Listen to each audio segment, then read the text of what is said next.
मुख्यमंत्री जी।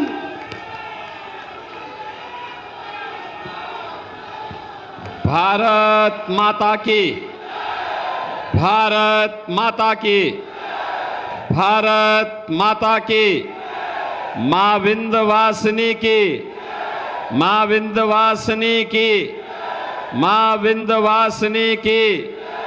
जय श्री राम, जय जय श्री राम। मंच पर उपस्थित केंद्रीय मंत्री, मिर्जापुर के लोकप्रिय सांसद और एनडीए की प्रत्याशी श्रीमती अनुप्रिया पटेल जी, भारतीय जनता पार्टी के राष्ट्रीय महासचिव, राज्यसभा के माननीय सांसद और इसी माटी के सपूत श्री अरुण सिंह जी, प्रदेश सरकार की मंत्री श्रीमती प्रतिभा शुक्ला जी, भारतीय जनता पार्टी के जिला के अध्यक्ष श्री ब्रजभूषण सिंह जी, विधान परिषद सदस्य श्री श्याम नारायण सिंह उर्फ विनीत सिंह जी, माननीय सांसद कौशाम्बी से विनोद सोनकर जी, जिला अध्यक्ष अपना दल रामलोटन बिंद जी, प्रदेश सरकार के पूर्व मंत्री और माननीय विधायक श्री रमाशंकर सिंह पटेल जी, माननीय विधायक गण श्री रत्नाकर मिश्रा जी, श्री अनुराग सिंह जी, श्री विनोद कुमार विंद जी, मंच पर उपस्थित भारतीय जनता पार्टी, अपना दल, निषाद पार्टी के हमारे सभी पदाधिकारीगण और 48 डिग्री टेम्परेचर में भी जिस उत्साह के साथ यहां पर उपस्थित हैं हमारे मिर्जापुर संसदीय सीट से जुड़े हुए 96 विधानसभा और अगल बगल के आप सभी मेरे मतदाता बहनों और भाइयों, मैं सबसे पहले मां विंध्यवासिनी के श्री चरणों में नमन करते हुए आप सबका मैं हृदय से अभिनंदन करता हूं, आपका स्वागत करता हूं। बहनों और भाइयों, एनडीए के प्रत्याशियों के समर्थन में आपका जो ये उत्साह है, इसको ये 48 डिग्री भी डिगा नहीं पा रही है, बल्कि और उत्साहित कर रही है। मैं इसके लिए आपके द्वारा जो पसीना बहाया जा रहा है, बहनों और भाइयों, इसका आभार यहां पर आपकी आकांक्षाओं के अनुरूप विकास कार्य करके भारतीय जनता पार्टी और एनडीए की सरकार आपको रिटर्न करेगी। और इसी के लिए आपको आश्वस्त करने के लिए आज मुझे यहां पर आपके बीच में आना पड़ा है। बहनों और भाइयों, आपने अच्छी जगह 2014 में वोट दिया, अच्छा जनप्रतिनिधि चुना। आज हमारा मिर्जापुर भी विकास की दौड़ में सरपट बुलेट ट्रेन की स्पीड से दौड़ रहा है। आज हमारे मिर्जापुर में क्या नहीं है, क्या नहीं है। इस भीषण गर्मी में कभी ये क्षेत्र पानी की एक एक बूंद के लिए तरसता था। आज हर घर नल की योजना क्रियान्वित हो रही है और आप देखना बहुत शीघ्र जल की समस्या का स्थायी समाधान इस पूरे क्षेत्र में हो चुका होगा। बहनों और भाइयों, मिर्जापुर में मेडिकल कॉलेज होगा, ये कल्पना थी, ये कल्पना थी 14 के पहले। आज आपके पास अपना मेडिकल कॉलेज है और अगले वर्ष जब हम विश्वविद्यालय का उद्घाटन करने भी आएंगे तो मिर्जापुर के पास अपना विश्वविद्यालय भी होगा। हमारे यहां का नौजवान, मुझे याद है जब यहां का नौजवान पढ़ने के लिए जाता था चाहे वह हमारे यशस्वी रक्षा मंत्री माननीय श्री राजनाथ सिंह जी हो, चाहे भारतीय जनता पार्टी के राष्ट्रीय महासचिव अरुण सिंह जी हो, इन सबको मिर्जापुर के बाहर जाना पड़ा था। कोई गोरखपुर में, कोई इलाहाबाद में, कोई लखनऊ में, कोई दिल्ली में, कोई मुंबई में, कोई बेंगलुरु में, कोई रिश्तेदार के पास, कोई अपने छात्रावास में रह करके पढ़ने के लिए जाता था। साधन के अभाव थे, तब भी मेहनत करके पढ़ते थे। और अब तो हमारा मिर्जापुर कह पाएगा, हमारे पास में विश्वविद्यालय है और हमारे रिश्तेदार हमारे घर में आकर के डिग्री लें, अच्छी डिग्री लें। बहनों और भाइयों, बेहतर कनेक्टिविटी रोड की हो या रेल की, या मां विंध्यवासिनी के त्रिकोण में रोपवे के लिए कार्य करना हो, या बहुत शीघ्र वाटरवे की सुविधा के माध्यम से सीधे कोलकाता और हल्दिया को जोड़ने के लिए प्रयागराज, मिर्जापुर, वाराणसी होते हुए, बलिया होते हुए सीधे हल्दिया तक की कनेक्टिविटी को बढ़ाने का, कहीं भी मिर्जापुर अब पीछे नहीं रहने वाला है। जब अच्छे लोगों को चुनते हैं, अच्छा जनप्रतिनिधि चुना जाता है, अच्छा सांसद, अच्छा विधायक चुना जाता है, तो परिणाम भी अच्छा ही आता है। और वो अच्छा परिणाम आज मिर्जापुर के अंदर देखने को मिल रहा है। ऐसे बहनों और भाइयों, आपने अनुप्रिया जी को चुना तो एक वोट यहां पर उनके साथ जब जाता है तो वोट केवल उनके लिए ही नहीं होता है, यह मोदी जी के पास भी जाता है। मोदी जी प्रधानमंत्री बनते हैं, और मोदी जी प्रधानमंत्री बनते हैं तो दुनिया के अंदर भारत का सम्मान बढ़ा देते हैं, देश की सीमाओं को सुरक्षित कर देते हैं, आतंकवाद और नक्सलवाद की समस्या का समाधान हो जाता है। और बहनों और भाइयों, आतंकवाद और नक्सलवाद की समस्या का समाधान ही नहीं होता, बल्कि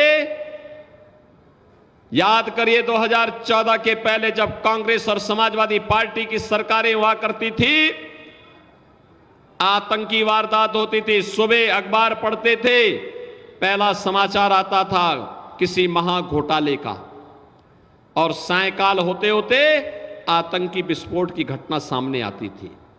हम लोग सांसद थे, संसद में चिल्लाते थे, कहते थे इन आतंकवादियों के खिलाफ कार्रवाई करो, तो ये लोग कहते थे आतंकवादी सीमा पार के हैं, सीमा पार के हैं। और आज आप देखते होंगे इन आतंकवादियों का आका पाकिस्तान क्या हालत है।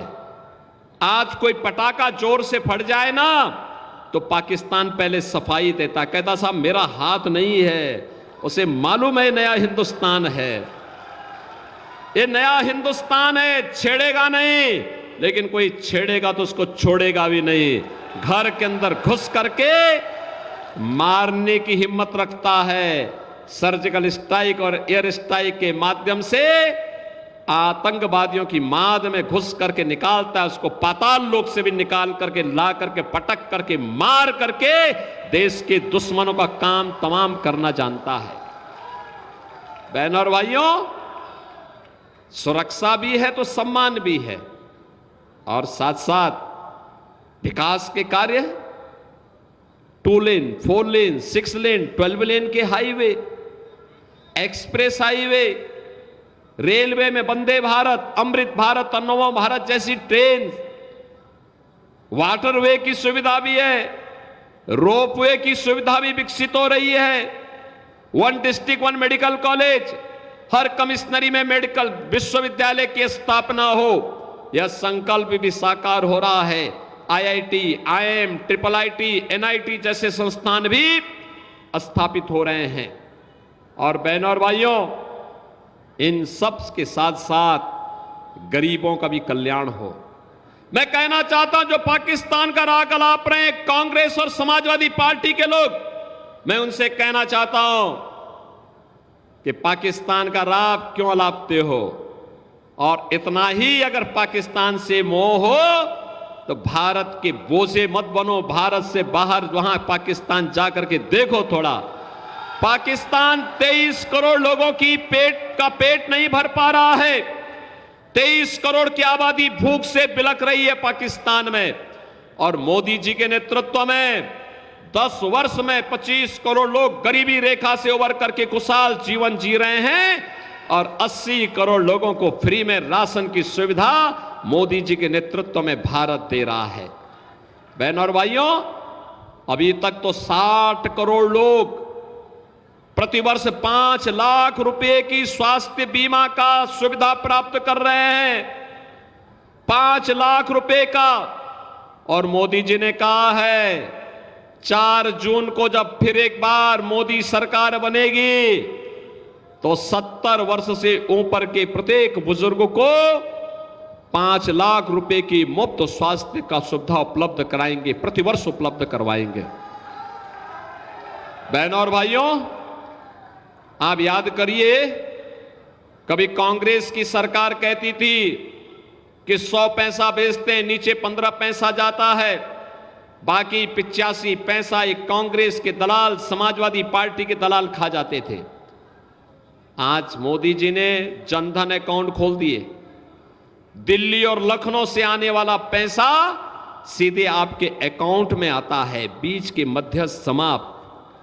किसान को किसान सम्मान निधि, हर घर में शौचालय का निर्माण, और हर घर में उज्ज्वला योजना का कनेक्शन भी पहुंच गया है। हम लोगों ने तो यूपी में व्यवस्था की है, जितने भी उज्ज्वला योजना के कनेक्शनधारी हैं, होली और दीपावली में उनको एक एक भरा हुआ सिलेंडर मुफ्त में उपलब्ध करवाने का काम करेंगे, और हम उपलब्ध करा रहे हैं। 4 करोड़ गरीबों को मकान मिले हैं, और यहां 96 में तो कोल जाति के जितने भी परिवार हैं सबको हमने एक एक मकान उपलब्ध करवा दिया है। 100% सैचुरेशन के लक्ष्य को लेकर के हम लोग आगे बढ़े हैं। मोदी जी ने कहा है 4 जून को जब फिर एक बार मोदी सरकार बनेगी, बचे हुए लोगों को भी एक एक आवास उपलब्ध करवाएंगे, कोई भी आवास विहीन नहीं रहेगा। बहनों और भाइयों, सुरक्षा है, सम्मान है, विकास है, और गरीब कल्याण भी है। ये सारे कार्य एक साथ हो रहे हैं, और साथ साथ आपकी आस्था को भी सम्मान है। याद करिए अयोध्या में रामलला का मंदिर, अयोध्या में रामलला का मंदिर क्या ये समाजवादी पार्टी के लोग और कांग्रेस के लोग करा पाते क्या? क्या ये लोग करा पाते क्या? आप याद करिए, जब आप या आपके पूर्वज नारा लगाते थे कि रामलला हम आएंगे, मंदिर वहीं बनाएंगे, बोलते थे ना, तो ये लोग हंसते थे। सड़कों पे आप उतरते थे तो आपके खिलाफ झूठे मुकदमे दर्ज होते थे, अनावश्यक प्रताड़ना होती थी। और आज तो नारा नहीं, हकीकत है, अयोध्या में रामलला विराजमान हो गए हैं। हो गए ना? कोई संदेह?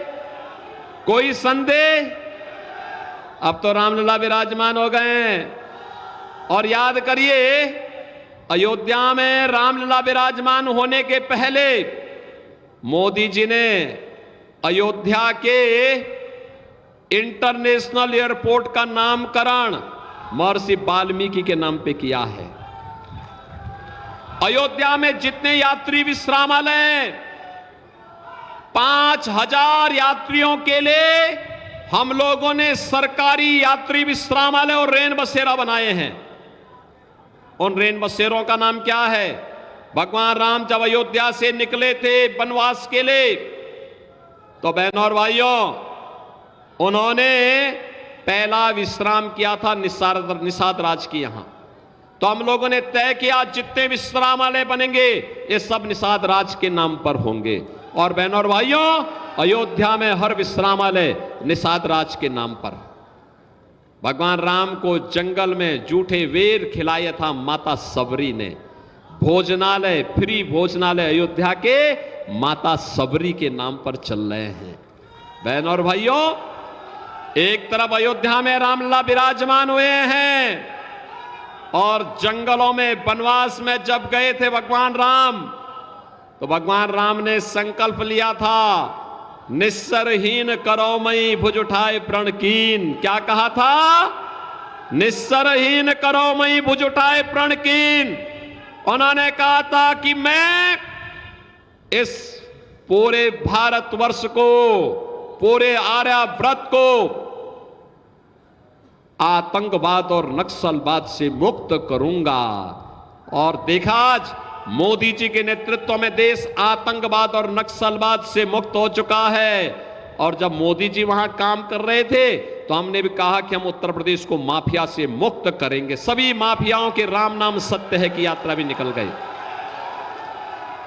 अब मुझे बताओ, राम भक्तों पर गोली चलाने वाली समाजवादी पार्टी एक तरफ राम भक्तों पर गोली चलाती है और दूसरी तरफ माफिया के मरने पर मातम मनाने के लिए जाती है।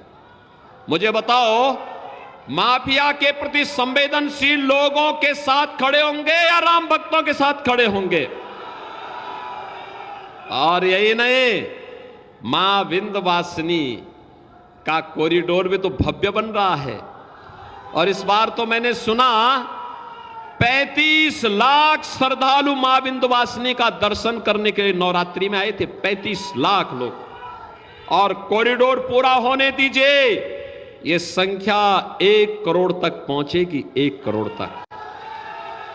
और याद रखना, जब 1 करोड़ तक पहुंचेगी तो तब मां विंध्यवासिनी का आशीर्वाद तो हम सब पर है। याद रखना, तब हमारे विधायक पंडित जी की ही, इनको ही मुनाफा नहीं कमाना है।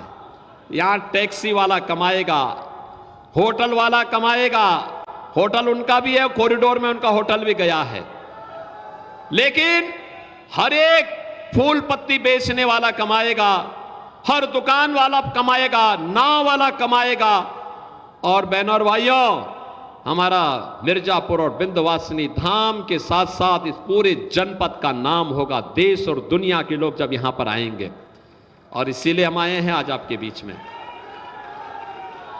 मैं इसीलिए आया हूं और मुझे बहुत अच्छा लगा यहां पे। अभी जब मैं मंच पे आया तो आपकी सांसद और केंद्रीय मंत्री श्रीमती अनुप्रिया पटेल जी ने मिर्जापुर की पहचान के लिए मां विंध्यवासिनी का चित्र भी और 1 डिस्ट्रिक्ट 1 प्रोडक्ट में यहां का जो पीतल का उत्पाद है, उस उत्पाद को, इस प्रोडक्ट को भी मुझे उपलब्ध कराया।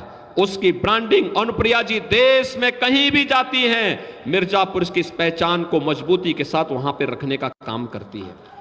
और इसीलिए हम लोग आए हैं। बहन और भाइयों, यह तय है, उत्तर, दक्षिण, पूरब, पश्चिम, पूरे देश के अंदर मुझे जाने का अवसर प्राप्त हुआ चुनाव के दौरान। अब तो चुनाव को मात्र 3 दिन बाकी रह गए हैं।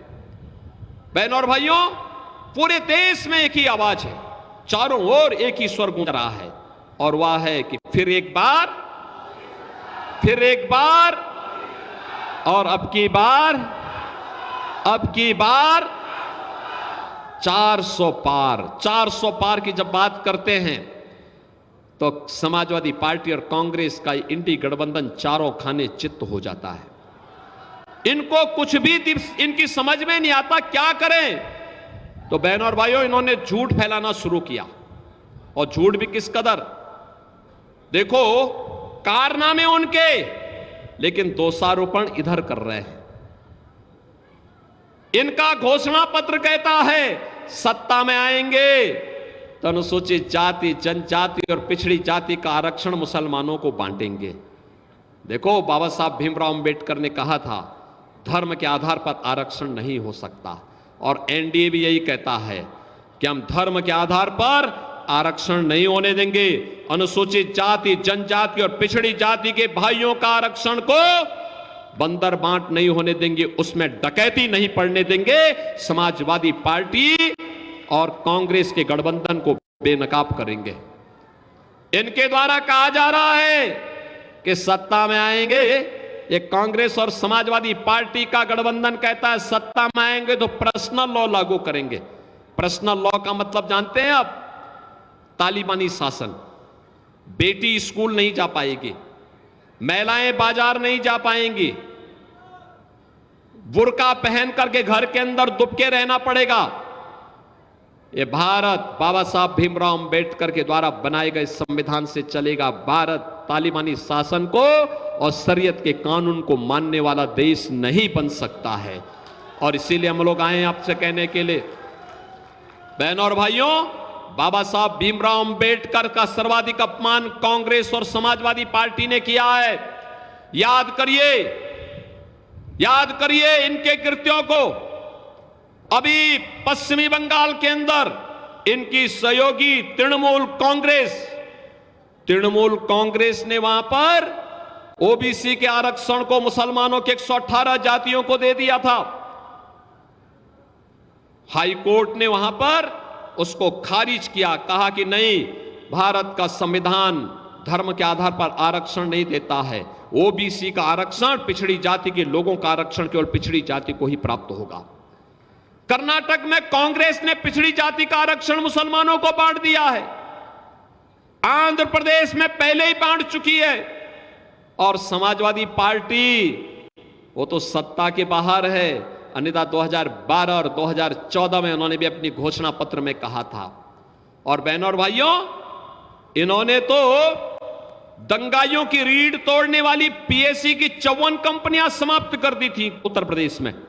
और तो जब हम लोग आए हैं, हमने फिर सभी कंपनियों को बहाल किया है। और अब तो देश के अंदर कहीं दंगा होता है, उत्तर प्रदेश पीएससी के जवानों को बुलाया जाता है दंगाइयों को कायदे से ठुकाई करने के लिए, और वो जाते हैं वहां। जैसे ही यूपी पीएससी का नाम आता है तो बहनों और भाइयों, दंगाई सब ढीले पड़ जाते हैं, सब अपने अपने घरों में दुबक जाते हैं और दंगा शांत हो जाता है। और दंगा जब शांत होता है तो वहां की जनता जनार्दन कह पाती है कि पीएससी तो आई है, थोड़ा योगी जी बुलडोजर भी भेज देते ना तो इन दंगाइयों को ठीक कर देते। बहनों और भाइयों, आज मैं आपसे यही अपील करने के लिए आया हूं। आपने 14 और 19 में अच्छा फैसला लिया तो विकास आया, हर घर नल की योजना आई, बाण सागर की परियोजना आई, विश्वविद्यालय आया, मेडिकल कॉलेज आया, मां विंध्यवासिनी कॉरिडोर आया, मां गंगा पे इस पार से उस पार जाने के लिए पुल भी मिले, रेलवे की सौगात भी मिली, पेंटून ब्रिज भी मिले, हाईवे भी मिले, गांव गांव की कनेक्टिविटी बेहतर हुई है। और 48 डिग्री टेम्परेचर में आपका यह उत्साह बताता है कि विकास की अन्य आकांक्षाओं को भी अनुप्रिया जी के नेतृत्व में मिर्जापुर और सोनभद्र पूरा करेगा। और इसीलिए आज मैं आपको आश्वस्त करने के लिए आया हूं। आपका जो पसीना है, आपका जो उत्साह है, विकास को बुलेट ट्रेन की स्पीड से मिर्जापुर को आगे बढ़ाएगा। हमारा मिर्जापुर भी अब लखनऊ की तरह, वाराणसी की तरह विकास की मुख्य धारा के साथ जुड़ करके, आधुनिक बन करके, एक नई आभा के साथ देश के अंदर जगमगाएगा। और इसी के लिए आज मैं आया हूं आपसे कहने के लिए, भारतीय जनता पार्टी, निषाद पार्टी ने अपना दल के प्रत्याशी के रूप में, एनडीए के प्रत्याशी के रूप में श्रीमती अनुप्रिया पटेल जी को कप प्लेट पर क्या चुनाव चिन्ह है? मोदी जी जिससे चाय पीते हैं, याद रखना, कप और प्लेट क्या है चुनाव चिन्ह? कप और प्लेट। कप और प्लेट पर यहां पर भी और रावड़सगंज में भी हमें एनडीए के प्रत्याशियों को विजयी बना के भेजना। भेजेंगे, भेजेंगे, भेजेंगे। दोनों हाथ लगा के आश्वस्त करिए। बहनों और भाइयों, 3 दिन का समय हमारे पास बाकी है। 3 दिन में आप में से कितने लोग हैं जो 3 दिन देश को देने वाले हैं? लोकतंत्र के लिए समर्पित इस महापर्व के लिए कौन लोग 3 दिन का समय देंगे? बहनों और भाइयों, मेरी आपसे अपील होगी, प्रतिदिन आप में से हर व्यक्ति 10-10 घर में जितने सदस्य हैं इनसे संपर्क करिए। 3 दिन में 30 घर, 30 घर का मतलब 150 वोटर, 150 मतदाताओं के साथ आपका सीधा संवाद करेंगे। 150 मतदाताओं से संवाद अगले 3 दिन के अंदर करेंगे और चुनाव के दिन पहली जून को 10 बजे के अंदर उन सभी 150 मतदाताओं से मतदान कराना है। कराएंगे तो फिर मेरे साथ बोलेंगे, भारत माता की, भारत माता की, भारत माता की जय श्री राम, जय जय श्री राम।